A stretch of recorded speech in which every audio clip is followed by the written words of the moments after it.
प्रेम में दो चीजें सुखदाई होती हैं, स्वीकृति और सेवा। और ये दोनों जब तक साथ नहीं होती तब तक अनुभव आनंददायी नहीं होता। सेवा हो और उस सेवा की स्वीकृति न हो तो भी बात अधूरी लगती है। स्वीकृति हो और सेवा न हो तो भी बात अधूरी लगती है। स्वीकृति तो है, पर हो सकता है कि कोई प्रारब्ध ऐसा हो या कोई सुविधा ऐसी हो या अवसर न हो। सुविधा भी हो, प्रारब्ध भी हो, पर स्वीकृति के बाद भी कई बार अवसर नहीं बनता। अवसर भी बड़ी बात है। गोपियों को शरद पूर्णिमा वो अवसर दे देती है, इसलिए समय अवसर देता है। प्रेमी ये दोनों चीज की मांग करता है। प्रेमी और प्रियतम के बीच ये दो विषय हर्ष का कारण बनती हैं। हर्ष, प्रेम तो एक स्वतः हर्ष है। प्रेम क्रिया प्रधान नहीं है, कभी नहीं सोची। उस दिन मैंने दो बातें कही थी, फिर देवेश ने उसमें एक चीज जोड़ी, मुझे भेजी, मुझे जची। Love is not accidental, love is not incidental, it is transcendental. वो इंसिडेंट नहीं है, वो एक्सीडेंट नहीं है, वो तो ट्रांस से भरा हुआ है महाराज, अलौकिक है।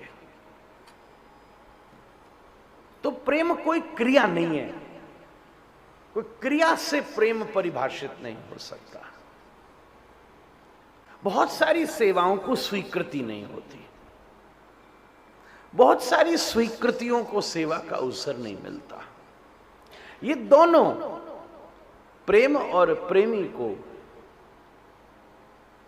प्रेमी और प्रेमास्पद दोष, इस प्रेम को चार शब्दों में कहा गया है, आस्वादक और प्रदायक के रूप में। हम जब प्रेम और प्रेमिका शब्द का प्रयोग करते हैं तब वो लिंग प्रधान हो जाते हैं। ये दो शब्द इतने शास्त्र सम्मत नहीं हैं। शास्त्र सम्मत शब्द दूसरे हैं, प्रेमी और प्रेमास्पद। जब प्रेमी और प्रेमास्पद से उस प्रेम के आदान और प्रदान का संबोधन होता है तब ये लिंग प्रधान नहीं होते, तब ये वर्ण प्रधान नहीं होते, तब ये केवल उसके आस्वादन और उसके आस्वाद्य की क्रिया प्रधान हो जाते हैं। क्योंकि कोई प्रेमी और प्रेमिका है तो वो प्रेमिका ही रहेगी, प्रेमिका प्रेमी नहीं हो सकती, प्रेमी प्रेमिका नहीं हो सकती, क्योंकि ये लिंग प्रधान शब्द है। पर प्रेमी और प्रेमास्पद में अंतर हो सकता है। कभी कभी प्रेमी प्रेमास्पद हो सकता है और कभी कभी प्रेमास्पद प्रेमी हो सकता है। इसलिए श्याम बनी है राधिका और राधा बन गई श्याम। महाराज, इसका अंतर नहीं जाना जा सकता। गोपी को स्वीकृति भी मिली है और गोपी को सेवा भी मिली है। भगवान ने वंशी बजा के उसको स्वीकृति दी है और फिर उसको इस रास में सेवा का सौभाग्य भी प्राप्त हुआ है। पर यह बात जरूर हो गई, आप ये चीज पर ध्यान दीजिएगा, स्वीकृति सम्मत सेवा हर्षदायी होती है और स्वीकृति के लिए बहुत बड़ा प्रयास है, समझाने का नहीं, समझने का।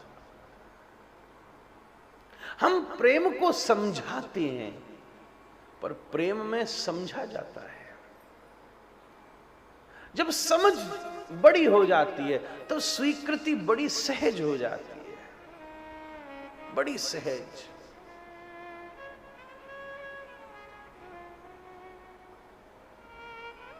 कैसे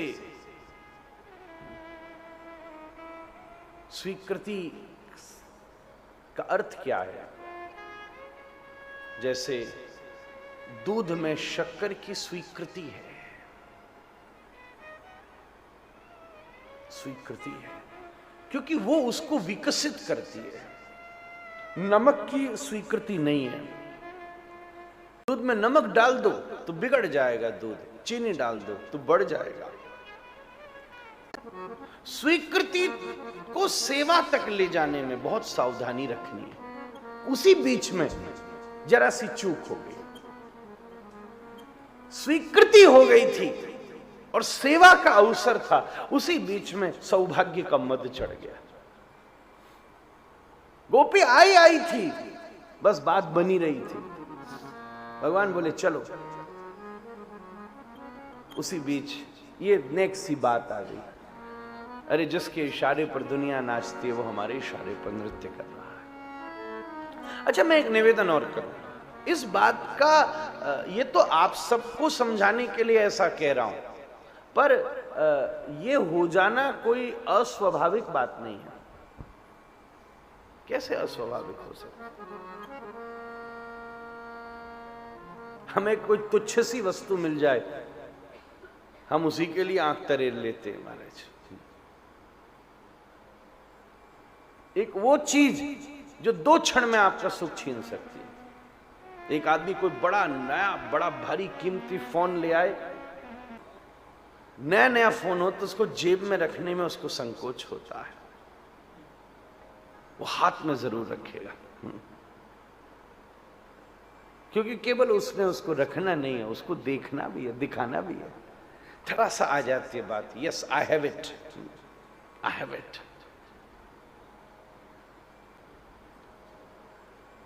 ये हो जाना बड़ा स्वाभाविक है। एक तुच्छ सी वस्तु खोपड़ी पर चढ़ जाती है, अरे दुर्लभ है, जो ब्रह्मा के लिए दुर्लभ है, किसके लिए नहीं है, उसे पाया है। तो ये हो जाना कोई बहुत बड़ी बात नहीं है, ये कोई इतना बड़ा विषय नहीं, होएगा ही। और कहीं कहीं होना भी ठीक है। इस चीज का, ये चीज सिर पर न चढ़ी तो कुछ और चढ़ेगी। उससे बढ़िया तो ये है जगत चढ़े, उससे बढ़िया है खोपड़ी में जगन्नाथ चढ़ जाए महाराज। स्वीकृति और सेवा के बीच में ये सौभाग्य का मद आ गया।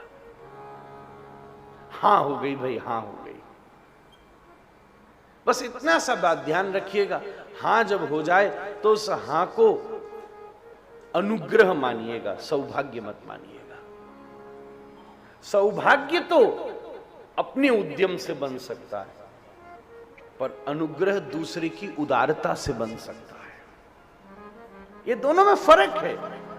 अनुग्रह तभी होगा जब दूसरा उदार होगा, और सौभाग्य तभी होगा जब तुम्हारा पुरुषार्थ बड़ा होगा। इतनी सी बात हो गई। स्वीकृति सौभाग्य नहीं है, स्वीकृति अनुग्रह है। और ये जगत के लौकिक संबंधों में भी लागू होती है। किसी का हां कर देना उसका अनुग्रह है। ठाकुर जी ने हां करके वंशी बजा के बुला दिया, ये बात गोपाल के अनुग्रह की है, हमारे सौभाग्य की नहीं। सौभाग्य में तुम्हारी पकड़ बड़ी होती है, अनुग्रह में उसकी उदारता बड़ी होती है। और जब प्रश्न तुम्हारी पकड़ का हो तो जिम्मेदारी भी तुम्हारी होती है। और जब प्रश्न दूसरे की उदारता का हो तो मैं एक बात कहूं, तुम जितने छोटे होते हो सामने वाला व्यक्ति उतना उदार होता है। किसी को पता है कि तुम कुछ नहीं कर सकते तो वो तुम्हारे लिए सब कुछ करेगा। अगर ये पता है कि 3 चीज तो कर सकता है, चौथी नहीं कर सकता, तो केवल उतना ही करेगा। उदारता में तो अयोग्यता काम कर जाती है और सौभाग्य में योग्यता काम करती है। गोपी की दृष्टि उदारता से सौभाग्यता की तरफ बढ़ी, उनसे अपने पर पड़ी, ऐसा हो जाता है। भगवान ने स्वीकृति दी, दृष्टि उन पर रखनी थी, जरा अपने पे पड़ गई। और एक बात कहूं, ठाकुर जी को यह स्वीकार नहीं होता। भगवान ने तो कहा बस तुम मेरे सन्मुख हो जाओ। सन्मुख होए जीव जग मोहि, बस सन्मुख हो जाओ और तो मैं काम सब अपने आप कर दूंगा। सन्मुख तो हो, इसलिए विमुख व्यक्ति पसंद नहीं है। विमुख, विमुख किसी भी रूप में हो सकता है। विमुख का अर्थ केवल किसी अन्य को न देखना है, विमुख का मतलब अपने को ही देखना है। बस उतना अगर कर ले तो बात बन जाएगी। गोपी को भगवान ने सन्मुख के लिए बुलाया था, वो थोड़ी सी विमुख हुई, अपने ऊपर देखने लगी, अपने सौभाग्य पर विचार करने लगी, और ठाकुर जी के बाद जरा कम पसंद आती है। ये हर संबंध में पसंद बात है, हर संबंध में ये बात है। कोई पति पत्नी का संबंध हो, पति कैसा भी विचित्र हो, पत्नी फिर भी निभा लेगी उसको, कैसा भी हो। पर हां, अगर उसकी कहीं अन्य दृष्टि जाए तो फिर कष्ट बड़ा होगा, फिर नहीं स्वीकार हो सकेगा। कि किसी परस्त्री को देख ले तो स्वीकृति नहीं होगी, तो ये बात संबंध को बिगाड़ सकती है। मैं बहुत खुल के बोल गया, पर इसलिए बोल गया कि ये समझ लेना, ठाकुर जी ऐसे ही नहीं चले जाते। गोपाल ये कह ही नहीं रहा कि तुम्हारी योग्यता क्या है, तुम बिगड़े हो, टेढ़े हो, कुछ नहीं करते हो। ये बात हमने कहां कहीं कुछ करो, पर सन्मुख रहो। भगवान ने सन्मुख व्यक्ति के गुण की बात नहीं की, सन्मुख रह जा बस। फिर तो अघनाशहि तब ही, सब फिर तो मैं करूंगा, तू मेरी तरफ मुंह तो कर, मैं मिट्टी अपने आप हटाऊंगा और श्रृंगार अपने आप करूंगा। महाराज कर तो सही, मुंह मत घुमा लियो बस। किसी पर पुरुष को न देख लियो, किसी पर स्त्री को न देख लियो। जब जब एक सामान्य सा पति परस पुरुष पर गई हुई अपनी पत्नी की दृष्टि को स्वीकार नहीं कर सकता, तो जगतपति कैसे स्वीकार कर सकता है? महाराज सौभाग्य का मान है। थरा सी गोपी विमुख हुई, जरा सी घूमी, और वो घूमना कोई बहुत मुश्किल नहीं है, हो ही गई तो कठिन नहीं। तो ठाकुर जी चले, छुप गए ठाकुर जी। पर एक बात और है, छुपे हैं, छोड़ा नहीं है।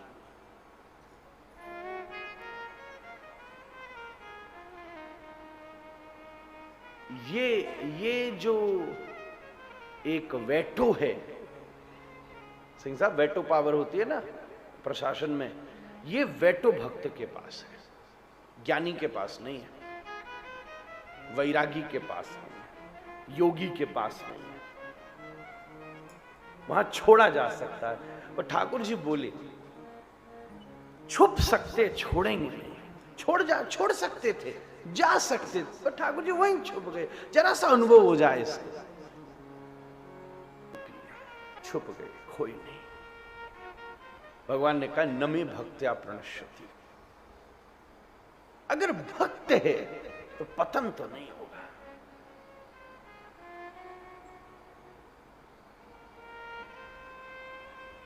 हम खोते हैं, ठाकुर जी छुपते हैं। और एक चीज कहूं, खोने में, सिंधी, खोने में शोक होता है, छुपने में विरह होता है। जो चीज खो जाए उसका शोक होता है, जो चीज छुप जाए उसका विरह होता है।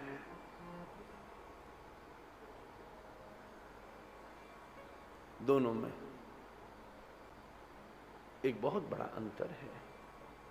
इन स्वीकृति और सेवा को सौभाग्य के मद से मुक्त रखना है, ये साधना है। बस तो काम बन गया, फिर कोई चिंता की बात नहीं। और अगर स्वाभाविक है ये हो जाना, जब तुच्छ वस्तु का सौभाग्य मद हो सकता है तो ये तो ब्रह्म वस्तु है महाराज, क्यों नहीं होगा? तो अगर ऐसा हो जाए तो हताश नहीं होना, छोड़ न देना, फिर पुकारना।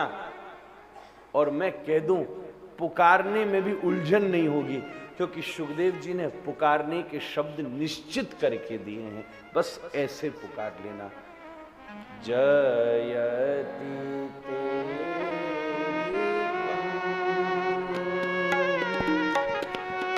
जन्मना